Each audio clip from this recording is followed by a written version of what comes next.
Hi friends! Okay, so a while back I did a video where I tested a bunch of different ways to use crayons to see if I could get a better looking result. If you haven't watched that video, a link should be floating around up here. For those of you that have watched, you will remember that I created Ruby.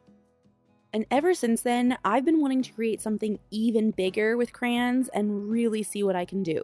So that's what we're going to do this week. Now, before we get into that, I do have a couple of more things that I want to test out. So in the first video, I did a bunch of different tests. You're going to have to go watch that video to see the results of that. But in the comments, I got some suggestions for other techniques to try. So first, I need my testing papers. We have watercolor paper and regular old printer paper. That's what I used last time. Then I need to get some color down on the paper. I'm going to do a gradient so that we can test the blending. And I'm going to do one half of each square with like normal coloring pressure. You know, the level of pressure when you're just coloring for fun and don't care. But the other half, I'm going to press really hard and try to get it so almost no paper is showing through. Now it's time for our tests. The first suggestion that I got was to use chapstick. And I happen to have this cheap little chapstick that lays in my crafting cart. I'm pretty sure that it's actually been through the washing machine on accident, so I don't really care about using it. And I have a blending stump and a Q-tip because I found out that different blending mediums work differently with each. So the comment that I saw said to just rub chapstick over the crayon, so that's what we're gonna do. Gross. That definitely will never be used again. Okay, on the top half of this square, I'm gonna use the blending stump. I think it's blending. It smells good at least. My blending stump has a lot of crud on it now. I think I just made my own lipstick. I mean, I'm pretty sure lipstick is just a sort of wax. Anyway, now I'm gonna use the Q-tip. It's definitely feeling like I need to use a lot more pressure for me to like move the color around. See? I bent the Q-tip. That was the printer paper, so let's move up to the watercolor paper. Ugh, that's definitely going in the trash right now. It seems like the watercolor paper is holding onto the color better than the printer paper. Like, it's more vibrant. Alright, so here are the two chapstick tests. Also, they both feel smooth, like not filmy or anything. Like nothing is coming up on my finger. Like the chapstick actually sunk into the paper. Okay, next, someone suggested to try blending with Vaseline. But I'm gonna use Aquaphor because it's kind of the same and I have tons of Aquaphor. Like tons of it because I hang out with tiny humans all day. I don't really want to squirt this all over, so I'm just going to dip my blending stump and Q-tip into it. It's definitely pulling up some of the color. Then I'm going to use a Q-tip on the bottom half. This Aquaphor probably needs to be retired because it's a little more liquidy and oily than it should be. It's definitely leaving streaks, but that might be the old Aquaphor. So here's what they look like on the watercolor paper and the printer paper.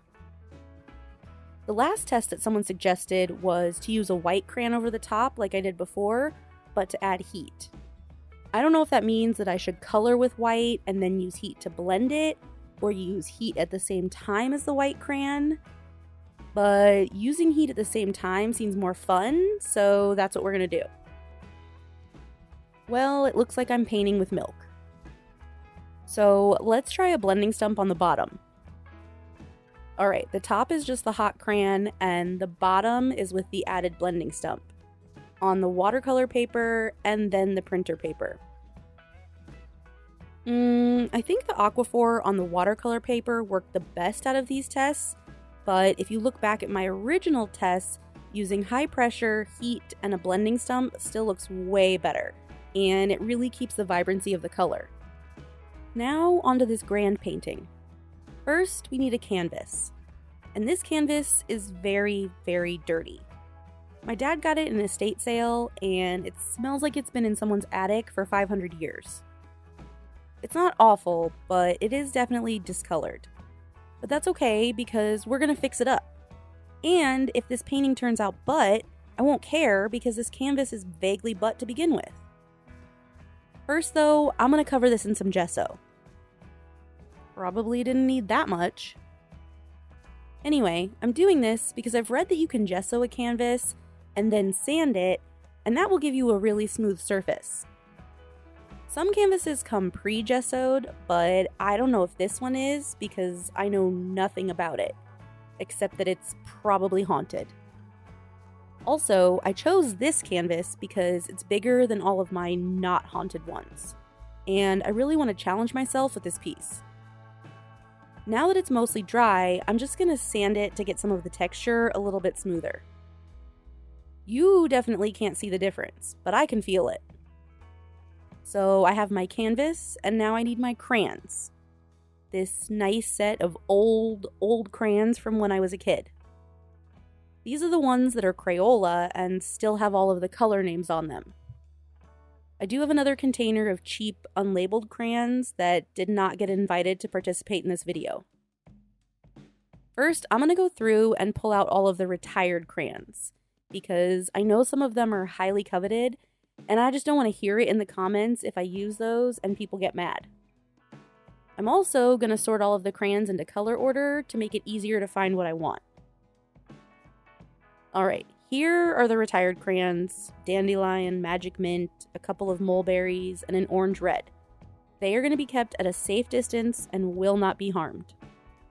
Okay, first let's sketch out an idea. What color do I have the most of? Blue? Okay, so let's do a big blue axolotl. I've always wanted to draw an axolotl. Can you even see him? I'm just sketching out his body and tail, getting the basic shape and all of his limbs down on the canvas. Then I'll add some green accents so he has some more color. And then maybe some purple eyes and a little mouth like this. Then some pink freckly dots. Alright, that's a good base for him. So my plan of attack for this is that I'm going to start with light colors, get a sort of base layer down, and then I'll slowly get darker, adding in shading and details and stuff. So I picked out a light version of blue, green, and purple, and I have my blending stump sitting nearby, so I'm ready to go.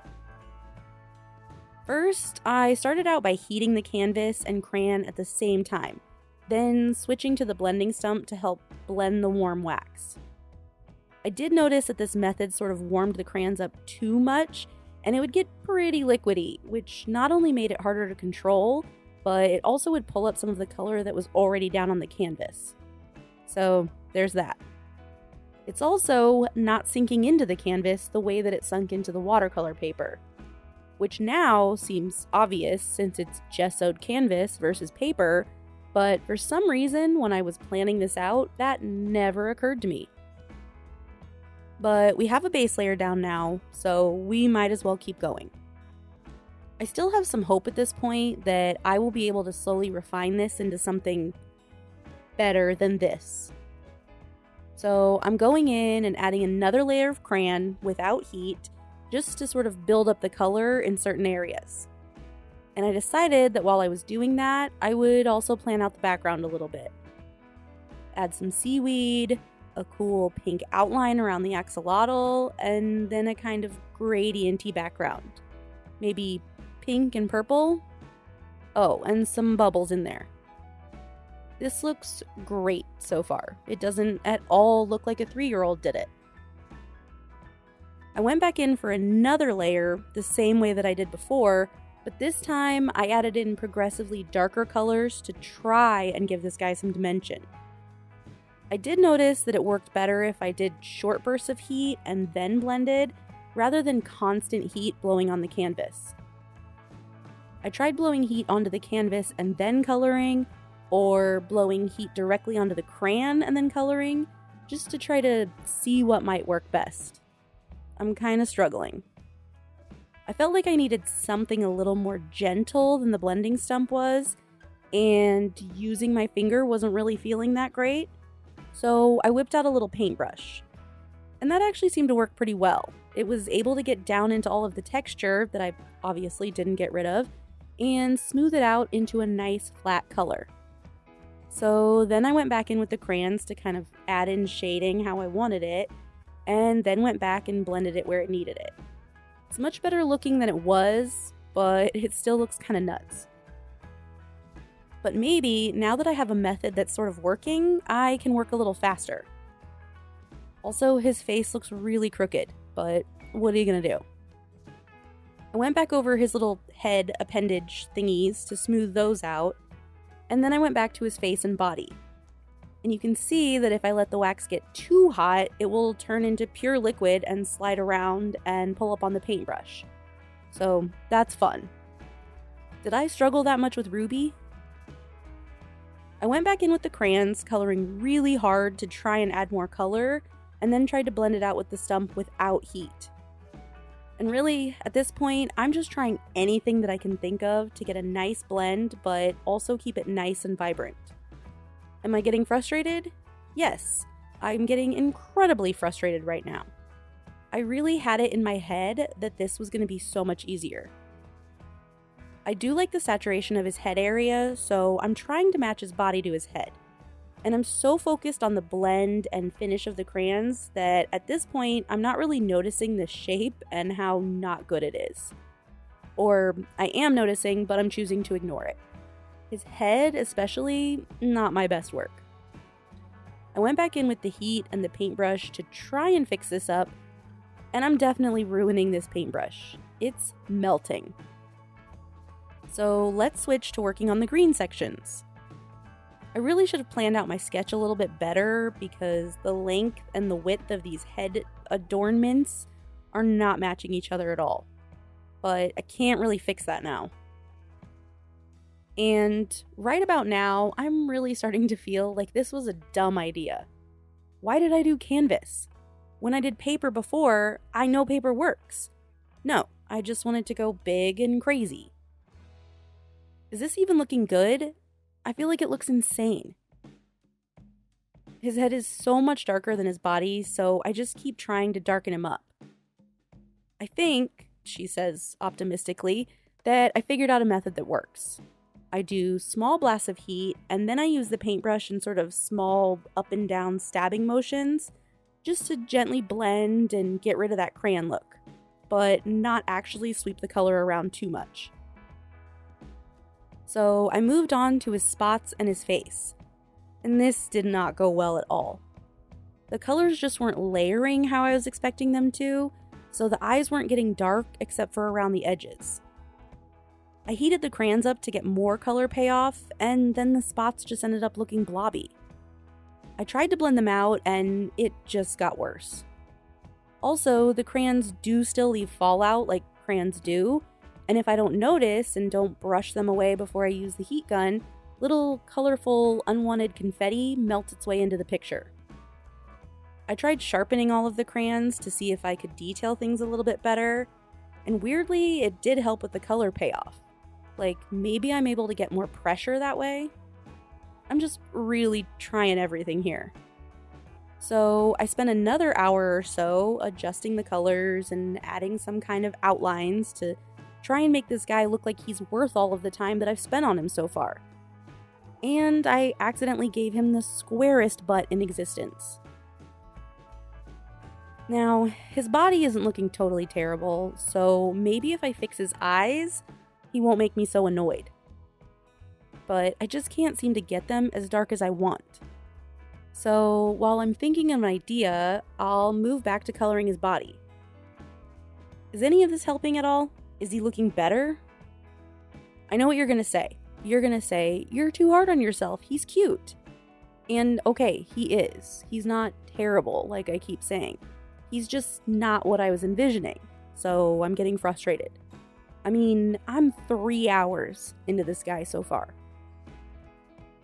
I tried to blend and lighten some of his freckles, and kind of ended up eliminating them completely when the color pulled up.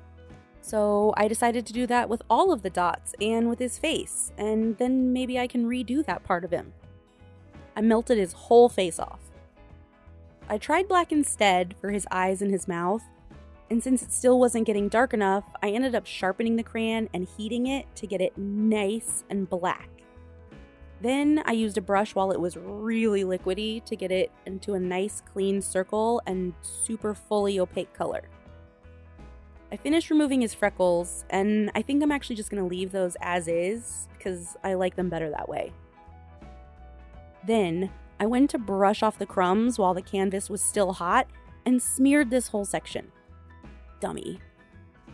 So besides trying to fix that, I'm out of ideas for the evening. I'll just come back tomorrow and finish the background. Alright, so it's a new day, and I'm going to work on the background, and if I have time and an idea, I'll work on the axolotl himself. First, I'm going to go back over my loose background and fill it in a little bit better before I move on to the heat gun. I'm also super shaking the camera. I really got to work on a new and improved setup.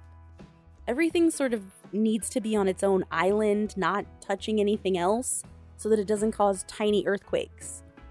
Like, I'm literally coloring with one hand and holding onto the arm that my second angle camera is on just to keep it from shaking.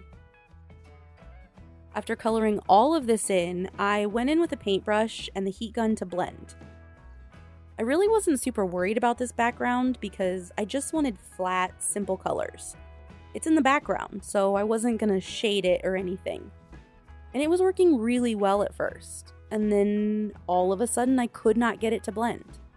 Nothing was moving. I don't know if it's because I have fully destroyed this brush at this point, so I messed around with it for a little bit, tried a new brush, added some more color, which just royally messed up what I was doing, and spent a ton of time fixing that up and evening it out. I kind of wondered if the problem was that there wasn't enough wax on the canvas, like maybe I need to build it up even more so that it has more to flow around. I don't know. I tried coloring a layer really hard and then going in and blending. Then with that done, I moved on to the bubbles, which you can barely see, aren't even all circles, and I hate more than anything else on this painting. So we're going to quickly move on to the gradient in the background. I decided to try to smooth this first layer out with a blending stump and heat. I honestly don't remember what I was thinking here, maybe that it would get a base layer down and make the next layer go on better. But either way, I added another layer, made sure to brush off as much of the crumbles as I could, and set to blending that layer with a brush, kind of blurring some of the lines here and there too.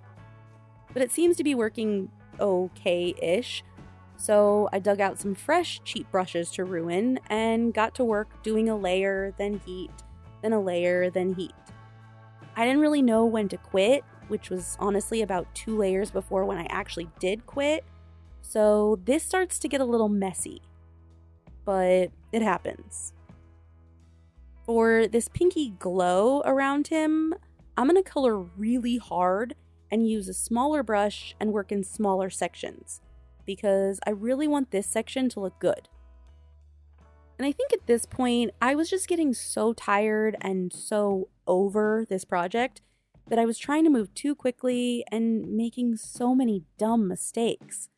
I kept accidentally smudging it when it was hot and adding too much color and then blending too much away and messing up the lines between colors. It was just not a great time. But, you know, it's okay to be frustrated. Some things just don't work. You don't know if you don't try. I don't know why I thought that I would be the one to discover this amazing crayon technique that no one else ever discovered, but sometimes we're just delusional. After touching up everything that I could, mostly just adding some thicker outlines and trying to redefine the edges, I'm gonna call this one done. Mostly because I ran out of time for this video to go out this weekend, but also I don't know that an unlimited amount of time would get this to where I wanted. Again, let me state emphatically that this is not bad art. I don't hate it, I'm not a bad artist, and I don't regret trying it.